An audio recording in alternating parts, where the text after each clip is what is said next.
Nah, kenapa dipilih TNI? Tanyakan kejaksaan. Nah, mungkin karena saat ini kejaksaan butuh bantuan kemampuan yang dimiliki TNI untuk mengamankan pelaksanaan tugas-tugasnya. Karena mungkin saat ini misalnya kejaksaan sedang melaksanakan tugas-tugas yang spesifik misalnya dalam rangka mengurusi kemarin korupsi yang besar sekali gitu kan. Jadi ada ancaman, ada intimidasi keberadaan. Nah, dia butuh kemampuan dimiliki oleh proyek TNI dan itu sudah diwadahi dalam nota kesepahaman tadi. Sebagai implementasinya apa? Yaitu TNI karena diminta, ya kami siap gitu ya. Tidak hanya kejaksaan, kementerian manapun, lembaga manapun kita buka itu. Nah, kenapa hal ini bisa dipermasalahkan? Itu adalah penjelasan dari Kapus Pen TNI. Kembali Mas Puji, kata kuncinya adalah mungkin saat ini. Artinya ini temporer atau permanen sih? Kalau saya menduga temporer. Temporer. Artinya hanya saat tertentu akan kemudian. Saat aja sih. Tapi ada berapa banyak sebenarnya kasus-kasus besar yang ditangani oleh kejaksaan? Kalau kita melihat kan sejak kasus Jiwasraya kan berturut ya, dan kasus-kasus yang terakhir ini adalah soal tata kelola sawit. Tata kelola sawit? Ya, tata kelola sawit. Ada kaitannya ya? Bisa jadi ada kaitannya sana. Terus juga nanti tambang juga nanti ada kali juga ke sana. Jadi memang dibutuhkan mungkin efek deterrence tadi. Efek deterrence ya? Ya. Baik. Pak Dudung, saya ingin tanya kembali. Kalau tadi Pak Kapus Pen kan mengatakan mungkin saat ini. Apakah menurut penilaian dari Pak Dudung juga mengatakan ini sifatnya temporer sebetulnya? Ya memang betul tadi disampaikan bahwa ini tidak permanen. Kelihatannya hanya temporer dan nanti ini juga bisa berubah. Namun tetap latar belakangnya adalah nota kesepahaman itu tadi. Dan saya ingin tekankan lagi, mungkin sampaikan kepada TNI bahwa pastikan dulu bahwa SOP-nya ini harus jelas tentang kendalinya seperti apa, karena jangan sampai nanti apa yang dilatih, apa yang dididik, kemudian di BPK, di kerjasama, kemudian ditempatkan anggota TNI begitu saja, ini pasti akan berbeda. Dia profesionalismenya berbeda, kemudian tugas di kejaksaan juga pasti berbeda. Jangan sampai ini salah arah ya, karena dia bawa senjata dan sebagainya, demikian. Baik Pak Dudung. Bu Koni, kalau Pak Dudung kan mengatakan SOP dan jangan sampai kemudian salah arah gitu kan. Kalau Bu Koni 6.000 anggota dideploy ya untuk sampai Kajati dan Kajari. Itu terlalu besar nggak sih sebenarnya? Pertama terlalu besar. Kedua saya nggak tahu sampai sekarang dia mau rutin atau darurat. Kalau AGHT dan disebutkan tadi kaitannya ke sawit lah, kaitannya ke korupsi, apa tadi pertambangan, apa AGHT dari situ itu mesti jelaskan. Tapi kalau buat saya, kembali kalau saya sekali lagi karena tidak ada keterangan resmi ini mau kemana, kok saya susah untuk memisahkannya dari faktor mungkin nanti pemilu 2029. Misalnya, kalau kita melihat Gakumdu di 2023, ya kan, agreementnya itu kan salah satu kejaksaan yang paling penting tentang fungsi intelijen.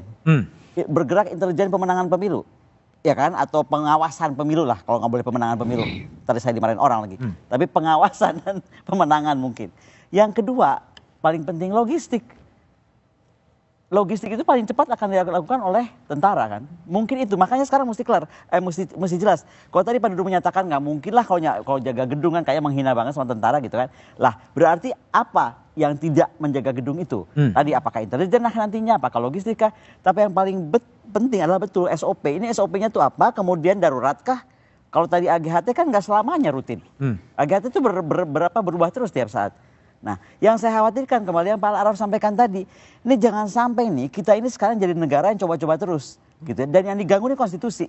Jadi kok mentang-mentang konstitusi meloloskan wakil presiden, sekarang konstitusi meloloskan aturan main yang menurut saya nggak clear dan bisa membahayakan tentara. Sekali lagi ya, saya baru bicara di Sesko TNI soalnya tentang bagaimana tentara kita harus jadi profesional. Nah, bagaimana memprofesionalkan tentara jika tentara kemudian dilibatkan terus masuk urusan begitu.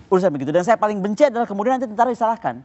Padahal yang menarik kepada tentara ke ranah sipil ini kan juga sipilnya. Yang ini yang mesti kita clearkan gitu. Baik. Al, jadi kalau Al lihat, apakah ini pelibatan TNI ke kejaksaan? Karena ada unsur ketidakpercayaan pada kepolisian. Kalau ada unsur ketidakpercayaan oleh kepolisian dari kejaksaan, maka kejaksaan bisa menyampaikan itu ke presiden. Tapi menurut Anda ada atau tidak? Saya lebih melihat realitas institusi sipil ini terlalu genit menarik-narik militer ke wilayah sipil. Terlalu genit? Iya, ini sesuatu yang berbahaya Mas. Ingat loh, Duifungsi TNI itu menjadi pijakan militer berpolitik terjadi pada masa Orde Baru. Tapi kalau kita baca buku Salim Said, Herbert Feith, difungsi itu dimulai ketika pada masa Orde Lama. Ketika itu sipil Dewan Nasional narik militer ke wilayah itu, diperkuat pada masa Orde Baru. Jadi hal-hal seperti ini membuka ruang difungsi yang oleh mahasiswa kemudian ditolak tadi. Nah, karena itu ini sesuatu yang berbahaya, seperti kata Bu Kony, akan melemahkan profesionalisme TNI. Saya khawatir, Mas, jujur, fungsi pertahanan kita dalam menghadapi geopolitik dan geostrategis yang mengancam ini akan terganggu karena militer terus-terus ditarik ngurusin cetak sawah, ketahanan pangan, jaga kejaksaan. Sementara kita punya tantangan yang serius di sektor pertahanan. Dan fungsi militer itu di bidang pertahanan. Kita punya persoalan kemungkinan potensi konflik Laut Cina Selatan. Kita punya persoalan konflik Ambalat dengan Malaysia. Kita punya persoalan banyak konflik di wilayah perbatasan. Geopolitik dan politik keamanan global sedang tidak baik-baik saja. Perang Pakistan dengan India, perang ekonomi antara Cina dan Amerika yang sebagian pengamat menganalisis kemungkinan terburuk terjadinya perang. Dalam wilayah seperti itu, mari kita dorong tentara untuk benar-benar di wilayah pertahanan supaya mereka profesional. Jangan tarik mereka ke wilayah kejaksaan ini. Dalam konteks itu saya mau bilang kejaksaan justru akan memperlemah profesionalisme militer dengan menarik-narik mereka ke wilayah kejaksaan. Ini sesuatu yang keliru. Presiden Prabowo harus tegas menegakkan konstitusi karena ada pelanggaran konstitusi di sini untuk mencabut SK Panglima ini. Oke, baik. Prof. Lely, kalau Prof. Lely lihat kembali sebagai ahli komunikasi, apa sih kekhawatiran dari Prof. Lely terhadap kontroversi yang ada sekarang orang seperti Aal teriak sangat keras terhadap pelibatan militer? Pertama kan penjelasan ini hanya ada di atas gitu ya, nggak sampai ke di bawah. Kalau yang dijaga nanti sampai ke daerah, itu kan rakyat daerah itu kan persepsinya lebih beda lagi. Polisi-polisi kan merasa dia diturunkan dalam positioning yang selama ini bisa membantu kejaksaan, pengamanan dan sebagainya. Dinamika ini justru menurut saya mendegradasi fungsi TNI itu sendiri. Apalagi di undang-undang yang baru, Undang-Undang Nomor 325 itu tidak ada satupun tadi saya jelaskan kan. Ada pasal 9, pasal 10 itu fungsinya hanya membantu gitu loh, membantu kepolisian. Ini membantu juga sebenarnya kan? Iya, tapi bukan kejaksaan loh. Jadi ini tadi yang dikatakan MOU tadi merujuknya ke undang-undang yang mana itu dulu. Kalau ada MOU kemudian itu bisa dijelaskan seperti tadi bisa diundang sama Mas Budiman dari pagi sampai sore nih diundang mereka dari pihak TNI sendiri sehingga itu penjelasannya itu mengalir juga di bawah. Kalau di atas tidak berani menjelaskan bagaimana komunikasi politik yang di bawah. Pertanyaan saya tadi yang belum dijawab juga oleh Wanjas ini adalah apakah komunikasi politik antara kejaksaan sama TNI lebih baik daripada dengan kepolisian? Pertanyaan di situ. Ataukah ada motif lain? Itu yang harus dicari. Motif lain kan dalam dunia intelijen, Mbak Kony juga tahu. Itu kan need for power, need for achievement, sama need for affiliation. Jadi afiliasinya yang lebih pada merana ke komunikasi politik yang bisa menyebabkan TNI diajak, diikutkan, atau ada keterpaksaan di dalamnya, itu yang kita tidak tahu dibungkus dengan apa persoalan ini. Penjelasan ini kita bisa terima barangkali, tapi kita bisa menjawabnya yang di bawah tetap saja dengan persepsinya sendiri-sendiri. Komunikasi itu memang bukan panacea untuk menyelesaikan semua persoalan, tapi itu penting loh, apalagi komunikasi politik di tingkat elit. Kalau elit saja tidak selesai, di bawah juga tidak selesai.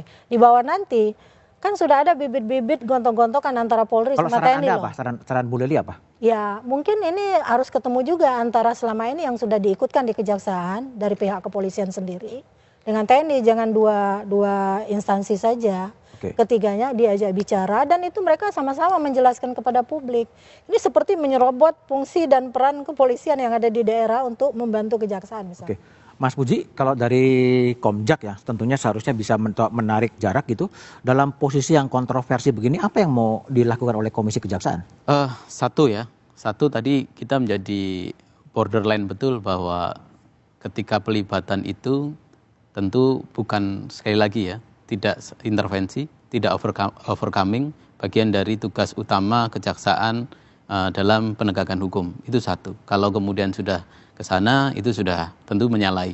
Dan itu sudah kita ketemu tadi siang nih dengan Pak Jaksa Agung dan kita sampaikan itu dan Pak Jaksa Agung sudah menjamin bahwa Pak Ketua ini tidak sampai kepada sana. Ini kita konteksnya adalah pengamanan sebagai supporting system dalam penegakan hukum yang dilakukan. Pertanyaannya juga sama, Lalu bagaimana dengan kepolisian yang selama ini sudah kepolisian tetap jalan dan hubungan dengan kejaksaan baik-baik saja, sinergis. Bahkan sekarang ini baru penyelesaian RPP nih. RPP tentang pengamanan kejaksaan oleh kepolisian, dan kita berharap juga kita dorong ini bisa segera selesai. Akan bisa selesai ya kemudian ya. Jadi bagaimana sebenarnya memastikan bahwa tidak ada intervensi terhadap penegakan hukum, kita bahas setelah jeda berikut ini.